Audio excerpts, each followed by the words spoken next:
এবং ইসকন মন্দিরের শেষ পার্টে চলে এসেছি। এটা একদম শেষ পার্ট, আপনারা একটুখানি মনোযোগ সহকারে শেষ পার্টটা দেখে নিন।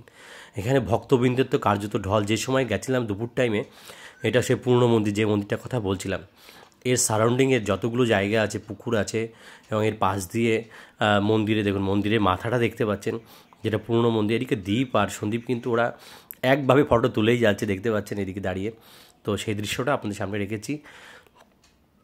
এবং দেখতে পাচ্ছেন সেই নতুন যে মন্দিরটা, এটা পুরনো মন্দির থেকে নতুন মন্দিরটাকে একদম পুরো দেখা যাচ্ছে। এই জায়গাটা জলাশয়টা রয়েছে সামনে, সেই জায়গাটা দেখছি অতীব সুন্দর লাগছে। এবং আমি কিন্তু সামান্য একটুখানি ক্যামেরায় ধরা দিয়ে দিয়েছি, এখানে ইসকন মন্দিরে এসেছি, তার প্রমাণটা যদি না থাকে তাহলে কেমন হয়। তো সেই জন্যে আমি ইসকন মন্দিরে সেই পুরনো মন্দির মাথাটা দেখাচ্ছি। আর এই জায়গাটা যেটা দেখতে পাচ্ছেন, এটা সত্যি ভাবনার বিষয়। সেটা হচ্ছে এখানে 24 আওয়ার্স, অর্থাৎ 24 ঘন্টা নাম সংকীর্তন কখনও বন্ধ হয় না। এটা একদম পুরো একদম কুঁড়ে ঘর টাইপের করা রয়েছে, দেখতে পাচ্ছেন। এখানে 24 ঘন্টাই একভাবে নাম সংকীর্তন এখানে চলে। কোনো সময় নাম গান, ঝড় জল তুফান বৃষ্টি যাই হোক না কেন বন্ধ হবে না।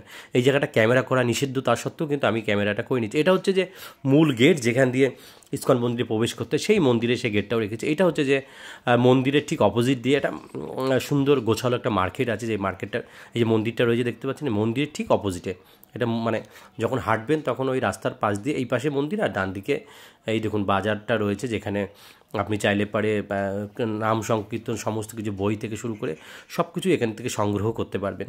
আর এটা জলের পাশ দিয়ে তো খুব সুন্দর লাগছে। এটা একজন বিদেশি, একজন ভদ্রলোক এবং ভদ্রমহিলা, যারা দুজন এই এটা নিয়ে রাধা কৃষ্ণের একটা মূর্তি নিয়ে বসেছিল, সে আর একটা ভিডিও আমি শ্যুট করেছি। এটা হচ্ছে যে মাঠের মধ্যে যে জায়গাটায় ফেরার সময়, এটা খোল করতাল, খুব সুন্দর লাগছে খোল করতাল, দেখতে পাচ্ছেন সেই মার্কেটের মধ্যেই।